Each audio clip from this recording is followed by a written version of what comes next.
जय हिंद। हम लोग यहाँ पे देख रहे हैं लेसन 15 हमारा परिवेश। ईवीएस यूपी बोर्ड है क्लास 4 का। और जैसा कि मैं पहले ही बता चुकी थी, ये वीडियो 2 पार्ट में बनेगा। तो पहला पार्ट हम लोग कंप्लीट कर चुके हैं और उसका लिंक डिस्क्रिप्शन बॉक्स में दे दिया जाएगा। और ये हम लोग दूसरा पार्ट अब इसका देखेंगे। और एग्ज़ाम की दृष्टि से, चाहे वो एसएससी हो, यूपीएससी हो, या फिर कोई भी कम्पिटिटिव एग्ज़ाम हो, यूपी स्पेशल हो, उसमें ये इस चैप्टर से बहुत ही ज़्यादा क्वेश्चन पूछे जाते हैं। इसमें हम लोग इंडिया को भी देखे थे, उसके मैप को भी डिस्कस किए थे, और उत्तर प्रदेश के मैप को भी डिस्कस कर लिए थे। उसके बाद इसमें हम लोग और देख लिए थे कि उत्तर प्रदेश को प्राकृतिक बनावट के आधार पर कितने भागों में बांटा गया है। तो हम लोग देखे थे कि इसको 3 भागों में बांटा गया था: भाबर एवं तराई का मैदान, गंगा यमुना का मैदान और दक्षिण का पठार। ठीक है। फिर उसके बाद हम लोग भाबर एवं तराई का मैदान तो देख लिए थे। हम लोग को पढ़ना था इसका गंगा यमुना का मैदान। ठीक है ना। तो इसमें देखिए, भाबर के मैदान में हम लोग देख ही लिए थे कि भाबर का मैदान क्या है और तराई का मैदान क्या है। और ये भी देख लिए थे कि दुधवा राष्ट्रीय उद्यान उत्तर प्रदेश का एकमात्र राष्ट्रीय उद्यान है और वो लखीमपुर खीरी जनपद में है। उसके बाद अब हम लोग पढ़ेंगे गंगा यमुना का मैदान। ठीक है ना, गंगा यमुना का मैदानी भाग।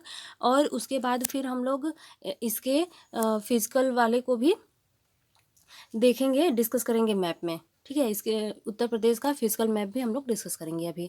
तो यहाँ पे देखिए दिया हुआ है कि भाबर एवं तराई के दक्षिण में, जैसा कि हम लोग जानते हैं कि ईस्ट वेस्ट नॉर्थ साउथ होता है।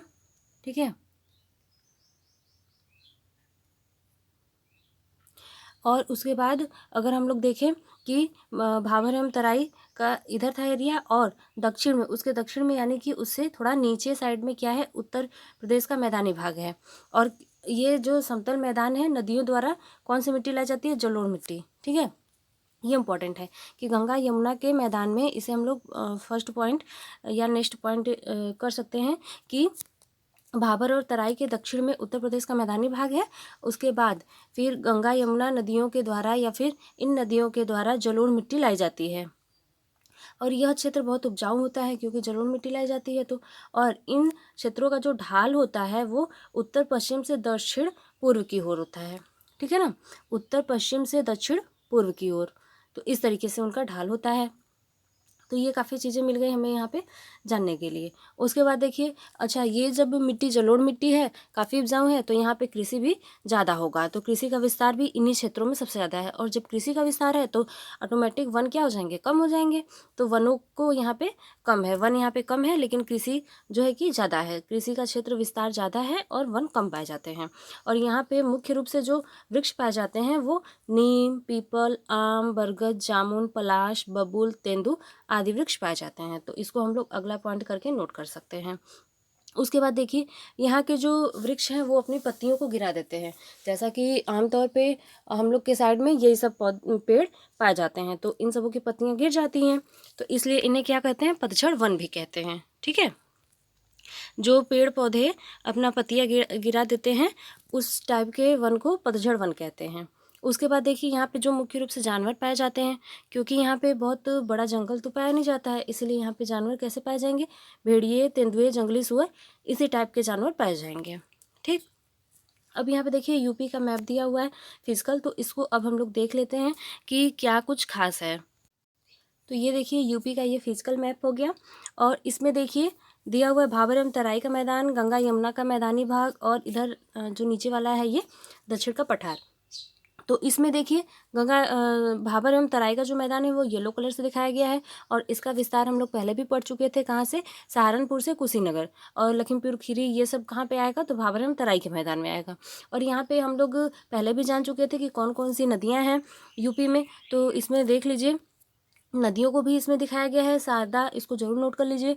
शारदा, राप्ती, गोमती, रामगंगा, यमुना, चंबल, गंगा, घाघरा, केन, बेतवा, टोन, सोन। ठीक है, तो ये सारी नदियां हैं, इसको भी ज़रूर से लिख लीजिए ताकि हमें ये पता रहे कि यूपी से कौन सी नदियां बहती हैं और कौन सी नदियां वहाँ से नहीं जाती हैं। तो ये चीज़ें हो गई। फिर उसके बाद गंगा यमुना का मैदानी भाग, तो ये भी भाग हम लोग देख सकते हैं, ग्रीन कलर से दिखाया गया है पूरा। ये जो इतना पार्ट है पूरा ग्रीन कलर वाला, वो गंगा यमुना का मैदानी भाग है। और अगर इसमें हम बात करें तो जैसे शामली हो गया, मेरठ हो गया, बलिया हो गया और ये लखनऊ वगैरह, ये सब क्या कहाँ पे आएगा, तो गंगा यमुना के मैदानी भाग में ही आएगा। ठीक है। फिर उसके बाद अगर हम बात करें कि उत्तर प्रदेश का जो दक्षिण का पठार है वो कौन सा क्षेत्र आएगा दक्षिण के पठार में, तो यहाँ पे देख रहे हैं ये ब्लू कलर से दिखाया गया है। और इसका जो क्षेत्र होगा, इसका विस्तार देख लेते हैं कि इधर ये पूरा दिखाया गया है। तो इधर सोनभद्र हो जाएगा, जालौन हो जाएगा, बांदा, ललितपुर, झांसी, ये सब हो जाएगा इसमें दक्षिण के पठार में। ठीक है। तो आप लोग को मैप तो समझ में आ गया होगा, और मैप को अच्छे से एक बार देख लीजिएगा और पूरा अच्छे से समझ लीजिएगा कि कहाँ पे कौन सा क्षेत्र है। फिर उसके बाद अब हम लोग चलते हैं, बुक पढ़ते हैं। तो यहाँ से हम लोग देख लिए कि उसका मैप बड़ा करके कि कहाँ पे क्या था। अब हम लोग देख लेते हैं दक्षिण का पठार क्या होता है। तो ज़मीन से ऊंचे उठे चौरस क्षेत्र को पठार कहते हैं, और ये कहाँ पे होगा, तो गंगा यमुना के मैदानी भाग के नीचे होगा। जैसा कि फिगर में भी हम लोग देखे थे कि गंगा यमुना का सबसे ऊपर क्या था, भाबर एवं तराई का क्षेत्र था, उसके बाद गंगा यमुना का मैदान था, उसके बाद सबसे नीचे जो दक्षिण में था वो दक्षिण का पठार था। तो ये हो गया कि दक्षिण का पठार। और इन जगह पर क्या होता है, छोटी छोटी पथरीली पहाड़ियाँ होती हैं और बहुत उबड़ खाबड़ यहाँ के क्षेत्र होते हैं, और कहीं कहीं समतल मैदान भी होते हैं, ऐसा नहीं है कि पूरा उबड़ खाबड़ ही होगा।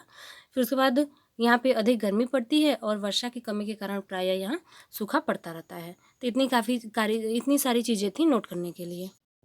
उसके बाद अगर हम लोग देखें कि इसका विस्तार कहाँ पे था, तो जैसा कि अभी यहाँ पे ये चीज़ भी नोट कर लीजिए, इम्पॉर्टेंट ही रहेगा हमारे लिए, कि इसका जो विस्तार है ललितपुर, झांसी, जालौन, हमीरपुर, बांदा, चित्रकूट, इलाहाबाद का कुछ भाग, मिर्जापुर, चंदौली का कुछ भाग एवं सोनभद्र जनपदों में फैला है। क्या, दक्षिण का पठार। ठीक है, इन सभी जगहों पे दक्षिण का पठार फैला हुआ है।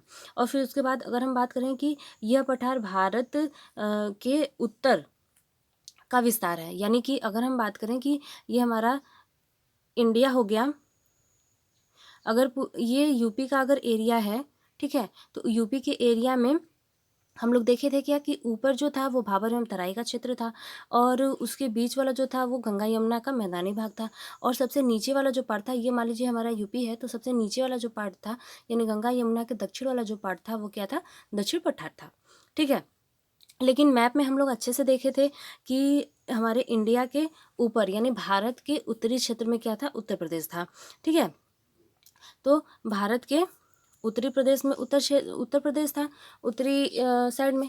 तो वहाँ से अगर हम लोग देखें तो वहाँ पे क्या होगा कि इस तरीके से मान के चलिए ये हमारे इंडिया का मैप है, तो यूपी कहाँ था, इधर था। तो इसमें सबसे नीचे वाला जो क्षेत्र था वो दक्षिण का पठार था, और यहाँ से दक्षिण के पठार से अगर हम देखें तो उत्तर भारत का क्या है, ये उत्तरी इलाका ही है। ठीक है ना। तो भारत के उत्तरी इलाके और उत्तर का दक्षिणी इलाका, ये हो जाएगा क्या, दक्षिण का पठार उत्तर प्रदेश का। ठीक है ना। तो यहाँ पे ये चीज़ क्लियर से समझ लीजिएगा अच्छे से कि उत्तर प्रदेश का दक्षिणी जो एरिया है वो दक्षिण का पठार हो गया, लेकिन भारत का उत्तरी एरिया यहाँ से विस्तार होता है पठार का। ठीक है ना।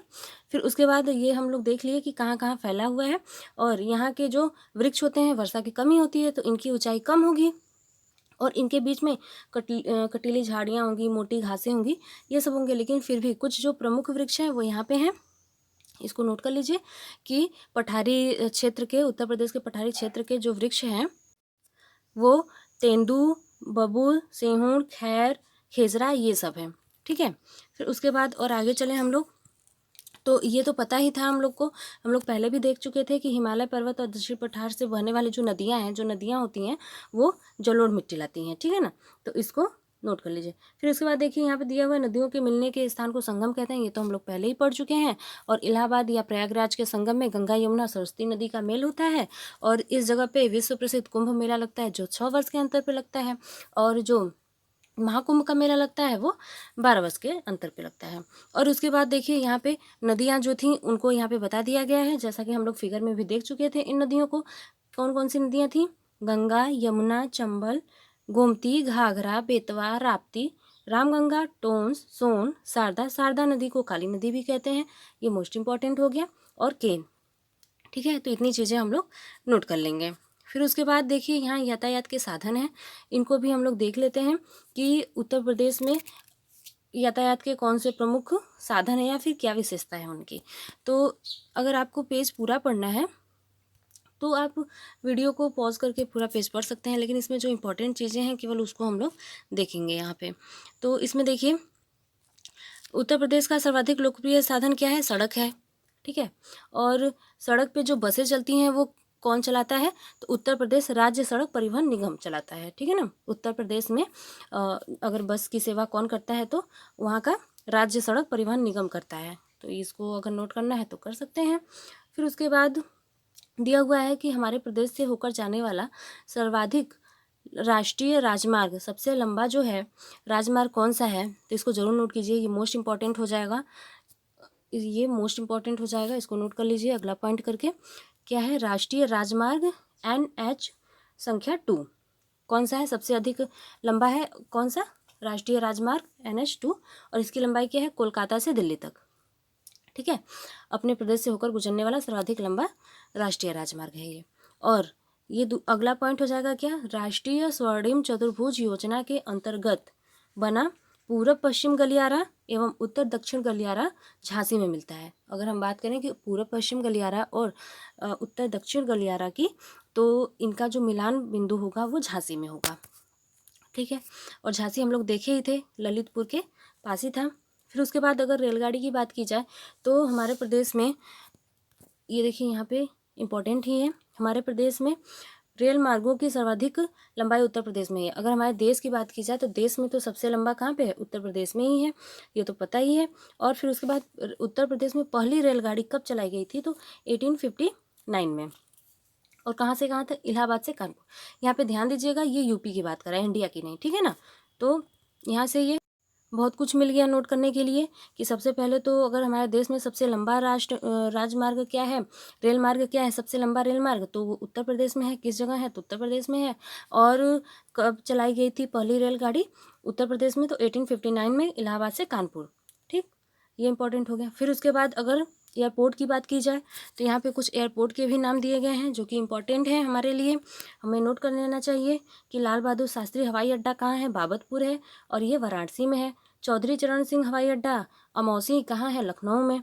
चकेरी हवाई अड्डा कानपुर में। पंडित दीनदयाल उपाध्याय हवाई अड्डा आगरा में। बमरौली हवाई अड्डा इलाहाबाद में, ठीक है। और जौनपुर में बन रहा है।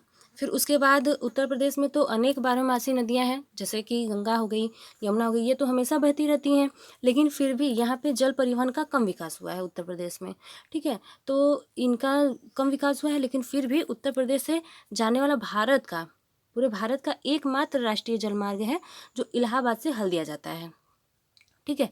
और इलाहाबाद से हल्दिया जाता है, और इसका नाम क्या है? तो राष्ट्रीय जलमार्ग संख्या 1, ठीक है। NW1 राष्ट्रीय जलमार्ग संख्या 1, ये नोट कर लीजिए। फिर उसके बाद दिया हुआ है, इसे भी जाने, ये मोस्ट इंपॉर्टेंट है। तो क्या इसमें लिखा हुआ है? उत्तर प्रदेश का सबसे विस्तृत जनपद लखीमपुर खीरी है तथा सर्वाधिक जनसंख्या इलाहाबाद जनपद में निवास करती है। जैसा कि हम लोग जब मैप डिस्कस कर रहे थे तो उसी समय हम लोग ये बातों को नोट कर लिए होंगे, लेकिन फिर भी अगर नहीं नोट किए तो नोट कर लीजिए, ठीक है। तो कंप्लीट हो गया ये हमारा चैप्टर, और बहुत ही इंपॉर्टेंट था एग्जाम की दृष्टि से। ये यूपी स्पेशल का कोई भी एग्ज़ाम हो उसके लिए बहुत ही इंपॉर्टेंट था, और हम लोगों को यूपी का पूरा नॉलेज लेने के लिए कोई अलग से बुक नहीं पढ़ना पड़ेगा, या फिर यूट्यूब पे अलग से चैनल नहीं देखना पड़ेगा। हम लोग अगर यूपी का ही बुक पढ़ते जाएं EVS, तो उसी में हमें पूरी जानकारी मिल जाएगी, यूपी के साथ साथ अपने इंडिया का भी। तो आइए अब हम लोग एग्जाम की दृष्टि से क्वेश्चन कर लेते हैं। पहला क्वेश्चन है, दुधवा राष्ट्रीय उद्यान कहाँ है? Option A Lakhimpur Kheri, option B Varanasi, option C Gorakhpur, option D Chandauli. तो हमारा राइट आंसर होगा ऑप्शन ए लखीमपुर खीरी, जो कि यूपी का एकमात्र राष्ट्रीय उद्यान है। अगला देखते हैं, उत्तर प्रदेश में पहली रेलगाड़ी कब चलाई गई थी? कब चलाई गई? ऑप्शन ए है 1853, option B 1859, option C 1863, option D 1869। तो हमारा राइट आंसर होगा 1859, ऑप्शन बी, ठीक है। उत्तर प्रदेश की बात किया है यहाँ पे। अगला क्वेश्चन देख लेते हैं, उत्तर प्रदेश का सबसे बड़ा जनपद कौन सा है? Option A Prayagraj, option B Mathura, option C Agra, option D Lakhimpur Kheri. तो हमारा राइट आंसर होगा ऑप्शन डी लखीमपुर खीरी, और जनसंख्या की बात करें तो प्रयागराज था, ठीक है। तो यहाँ पे हम लोग लेसन 15 देख लिए, उससे रिलेटेड क्वेश्चन भी कर लिए, और फिर उसके बाद आपको ये वीडियो कैसा लगा उसका हमें ज़रूर कमेंट करें कि हमें और क्या इसमें करना चाहिए, क्या सुझाव, क्या सुधार करना चाहिए, ठीक है ना। और फिर उसके बाद और हम लोग क्या इसमें बना सकते हैं, डेवलप कर सकते हैं। और अब हम लोग मिलेंगे अगले वीडियो में, तब तक के लिए जय हिंद।